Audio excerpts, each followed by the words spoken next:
Hello दोस्तों, उम्मीद करता हूँ आप सब लोग ठीक होंगे। दोस्तों, आज हमारा नया टॉपिक है मूर्त का क्लॉज 109। ठीक है, ये 109 हमारा मूर्त का क्लॉज है आज का।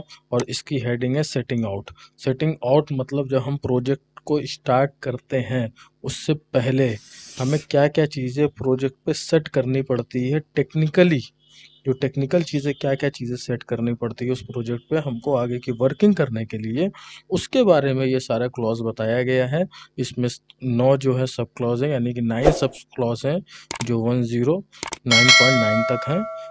ठीक है, और इसके उससे पहले वीडियो शुरू करने से पहले मैं ये कह रहा हूँ कि आप लोग जो है ऊपर के क्लॉज भी देख सकते हैं। इसको भी मैंने अपलोड कर दिया है अपने चैनल पे। जो भी क्लॉज आपको देखना है सारे उसके ऊपर के।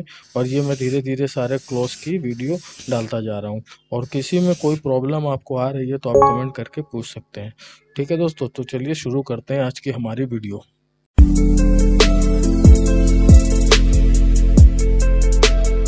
मूर्त क्लॉज 109। ठीक है, सेटिंग आउट इसका पहला सब क्लॉज हम लोग देखते हैं। इसमें क्या बताना चाह रहे हैं हमारे मूर्त, जो हमारे ministry of road transportation and highway है, वो इस क्लॉज में क्या बोल रहे हैं।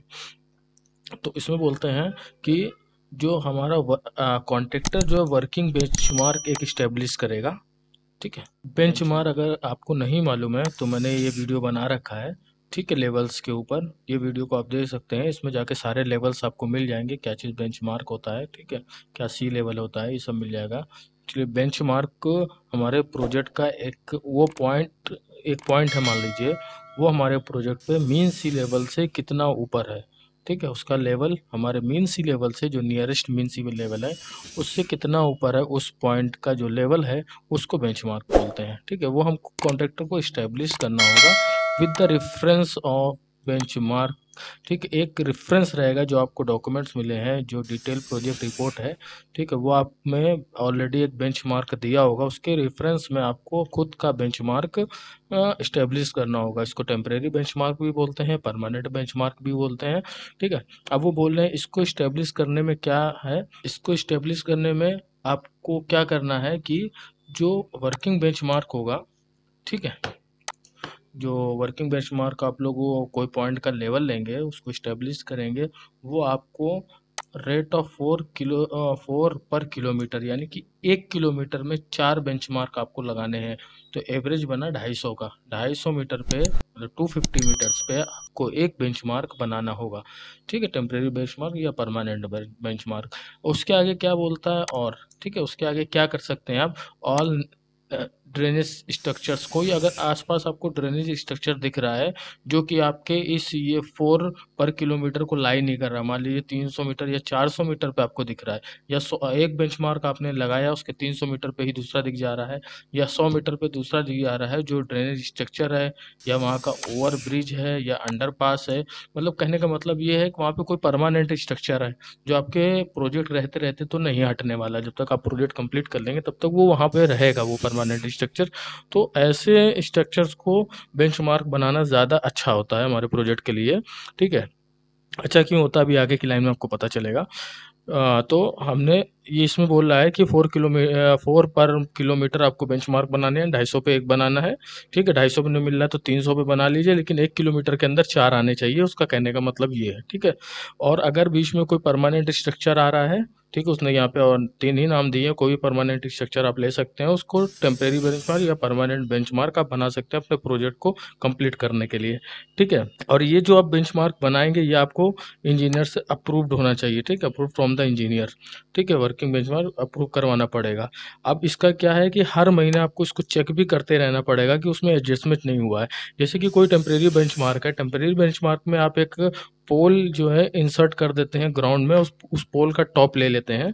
जो उस पोल का टॉप होगा, ठीक है, 250 या 300 का पोल होता है छोटा सा, उसको इंसर्ट कर देते हैं ग्राउंड में और उसके टॉप ले लेते हैं। अब मान लीजिए हम प्रोजेक्ट कर रहे हैं अगले महीने, या बारिश हुई, बारिश नहीं हुई, कोई वहाँ से जानवर वानवर गया या कुछ भी हुआ, वहाँ की लोकल पब्लिक ने उसको डिसमेंटल कर दिया या कुछ ऊपर नीचे कर दिया, किसी भी वजह से उसका जो लेवल वो बिगड़ जाएगा। यहाँ पे जब आप 2-3 का भी अगर डिफरेंस आ जाएगा तो आपकी ब्रिज बनाने में तो वो रिफ्लेक्ट होने लगेगा।